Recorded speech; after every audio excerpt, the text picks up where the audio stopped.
এই বিশ্বকাপ মেসির হাতে না থাকলে বিশ্বকাপের একটা অপূর্ণতা থেকে যায়। যে সারা 2006 আমি যদি ভুল না করে থাকি হোসে প্যাকারম্যান, 2010 দিয়াগো মারাদোনা, 2014 হোর্হে সাম্পাওলি, না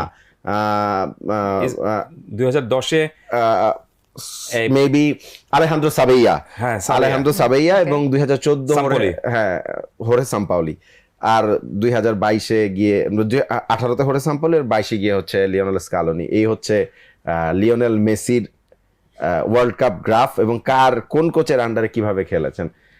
স্কালোনি ঠিক 2022-এ মেসিকে যেই জায়গায় যেভাবে খেলিয়েছেন, এই 2026-এ 4 বছর পরেও মেসিকেই তিনি মানে তার দলের মেইন মানুষ করে রাখছেন।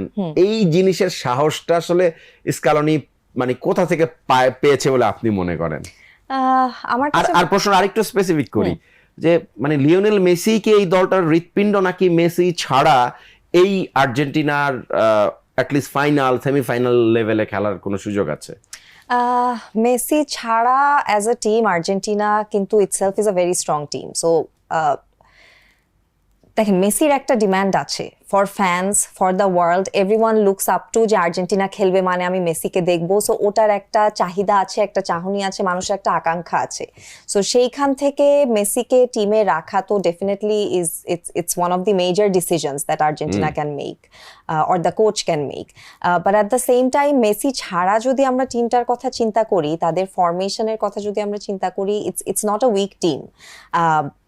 সেমিফাইনাল বা ফাইনাল পর্যন্ত যেতে পারবে কিনা এটা আমার থেকে আই থিঙ্ক ভাইয়া বেটার বলতে পারবেন, বাট আমি কোয়ার্টার ফাইনাল পর্যন্ত দেখি আর্জেন্টিনার টিমকে, কোয়ার্টার ফাইনাল পর্যন্ত দেখি মেসি ছাড়া আর্জেন্টিনার টিমকে। হ্যাঁ, আমি ফ্রান্সের অন্ধভক্ত, সো আমি আসলে খুব বেশি বেনিফিট অফ দ্য ডাউট দিতে চাচ্ছি। আপনাদের ভালো লাগবে না 2022 এর ওয়ার্ল্ড কাপ ফাইনালটা মনে থাকলে তো আর্জেন্টিনাকে পছন্দ? না, আমার ভালো লেগেছে because I wanted Messi, because he has been such a great sportsman in the history of football that winning a World Cup, he deserves one World Cup. So ওই জায়গা থেকে আসলে ফাইনালটা দেখে মন ভেঙে যাওয়ার পরেও I was happy that okay যে এই যাবতকালে at least একটা World Cup, হ্যাঁ at least একটা কাপ গেল। সো সেক্ষেত্রে আমি খুশি ছিলাম। রাইট, এটা ভেরি মাচ সেন্সিবল একজন ফ্যানের কথা। কিন্তু আপনি যে দলকে সাপোর্ট করেন সেই দল ফাইনালে হেরে গিয়েছে, তারপর আপনি যখন দেখলেন যে মেসির মতো একজন আইকন তার হাতে বিশ্বকাপটা উঠেছে এবং তিনি সেটা মেনেও নিতে পেরেছেন, এটা শুধুমাত্র কিন্তু আপনি মানে খুবই মানসিকতা বড় না হলেও আপনি এরকম ভাবে কিন্তু কেউ মেসির প্রশংসা করতে পারেন না আর কি। থ্যাংক ইউ সারা যে আপনি এত চমৎকার করে বলেছেন। আমি একটা জায়গায় লিখেছিলাম এখানে, সেটা হলো যে মেসি গতবার বিশ্বকাপ যেটা জিতেছিলেন তাতে বিশ্বকাপটা একটা পূর্ণতা পেয়েছে। মনে হচ্ছিল যে এই বিশ্বকাপ মেসির হাতে না থাকলে বিশ্বকাপের একটা অপূর্ণতা থেকে যায়। এত জিনিস, এমন একটা হাত আমাকে টাচ করে নাই যে হাতটা দুনিয়ার সেরা ফুটবলার। সেটাই, যে এত কিছু তিনি জিতেছেন, এত ভালোভাবে মানে ফুটবলের আনন্দ নিয়েছেন, আমাদের সবাইকে আনন্দ দিয়েছেন। আমি কিন্তু আর্জেন্টিনার সাপোর্টার না, আমি কিন্তু মেসিরও অন্ধভক্ত না, আমি খেলার ভক্ত, আমি উপভোগের ভক্ত। আমাকে যে আনন্দ দিতে পারে, আমি যার কাছ থেকে যার ফুটবল থেকে আনন্দ নেই, সেটা যদি কেপ ভার্দে হয় আমি কিন্তু তার সাপোর্ট করব, তাকে মেনে নিব।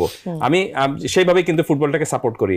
সো মেসির খেলাটা দেখলেই, আপনি যখনই খেলা দেখতে বসবেন দেখবেন যে মেসির খেলা দেখার সৌভাগ্য আমার মানে আমাদের বাংলাদেশেও যখন এসেছিলেন, নাইজেরিয়ার সাথে খেলেছিলেন, সেটাও হয়েছে।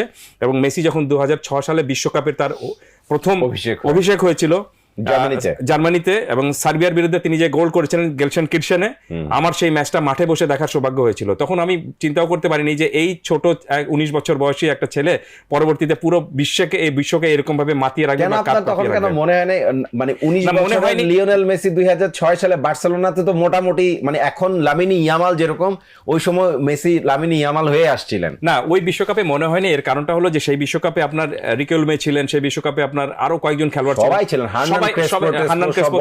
শুরু করে ভেরন থেকে শুরু করে সবাই তারকা হিসেবে ছিলেন। এবং মেসি সেখানে আপনি খেলতে নামতেন, দু একটা ম্যাচের মধ্যে খেলতে নেমেছিলেন, চেঞ্জে নামতেন তিনি, এবং সার্বিয়ার বিরুদ্ধে তিনি গোল করেছিলেন। কিন্তু সেই গোল করার পর তার যে উল্লাসটুকু ছিল, সেই তখন তিনি কার্লি হেয়ার ছিল তার, আমার মনে আছে বড় চুল ছিল, 19 বছর বয়সে একটা ছেলে, সে এখন পুরো বিশ্বকে মাতিয়ে রাখছে এখন পর্যন্ত। সো এটা অনেক ইম্পর্টেন্ট একটা বিষয় যে আপনি হঠাৎ, যেটি আমি বললাম যে তার পারফরমেন্স আসলে ফ্লুক না, তার পারফরমেন্স আসলে সত্যিকার অর্থেই মানে প্রভাবী। এবং এটা মেসি যে ফুটবলে প্রভাবটুকু রেখে গেছেন, আমার মনে হয় যে অন্য আর কোনো ফুটবলার এত প্রভাবী মানে পারফরমেন্স রেখে যেতে পারেনি। হয়তো অনেকে বলবেন যে পেলে রেখেছিলেন, পেলের 3টি বিশ্বকাপ জিতেছেন। ভাই দেখি নাই তার খেলা, রাইট, আপনি হয়তো দেখেন নাই খেলা, অনেকে খেলা তার দেখেনি, কিন্তু তখন 70 সালের যে বিশ্বকাপে তিনি জিতেছিলেন সেই বিশ্বকাপে তার সুন্দর এক প্রভাব ছিল। ফাইনালে তিনি গোলও করেছিলেন, 2টো গোল করেছিলেন এবং অ্যাসিস্টও করেছিলেন। আর মেসির যদি আপনি 2022 সালের দেখেন আপনি প্রথম রাউন্ডে কোনো গোল পাননি, কিন্তু তারপরে নকআউট রাউন্ড থেকে ফাইনাল পর্যন্ত প্রত্যেকটা ম্যাচে তিনি গোল করেছেন, প্রত্যেকটা ম্যাচে গোল করেছেন এবং প্রত্যেকটা ম্যাচে প্রভাবী ভূমিকা পালন করেছেন। তো সব জায়গায় অনেক সময় কিন্তু গোল আপনি দল পিছিয়ে রয়েছে সেই ম্যাচেও তিনি দলকে কিন্তু জিতিয়ে দিয়েছেন। এবং 2022 সালের কথা আপনি চিন্তা করেন, ক্যাপ্টেন হিসেবে তিনি খেলতে নেমেছেন।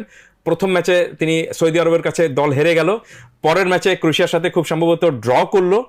না তারপরে পরের ম্যাচ তো মেক্সিকোর সাথে ছিল, পরের ম্যাচে মেক্সিকোর সাথে ছিল এবং তারপরে খুব সম্ভবত আরেকটা ম্যাচ আইসল্যান্ডের সঙ্গে ছিল, সেই ম্যাচটাও জিতেছে। কিন্তু খুঁড়িয়ে আপনার প্রথম রাউন্ডটা ক্রস করা হয়েছে।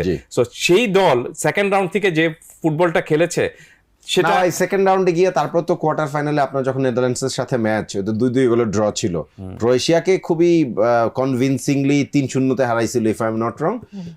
বাট নেদারল্যান্ডসের সাথে ওই ম্যাচটা একদম শেষ দিকে ভংহ্রস্ট যে প্লেয়ারটা, মানে ভংহ্রস্ট যেই নামই হোক না কেন, নেদারল্যান্ড নাম এরকমই, গোলটা দিয়ে দিয়েছিল। তারপর তো আপনার এমিলিয়ানো মার্তিনেজ বেসিক্যালি রাইট সেই ম্যাচটাকে বাঁচায়। না, এমিলিয়ানো মার্তিনেজ তো অবশ্যই, এবং কিছুটা আমি মনে করি যে সৌভাগ্যও তাদের পক্ষে ছিল প্রচুর। এটা ওয়ার্ল্ড কাপ জিততে ভাগ্যের বাইরে কোনো কিছু নাই তো।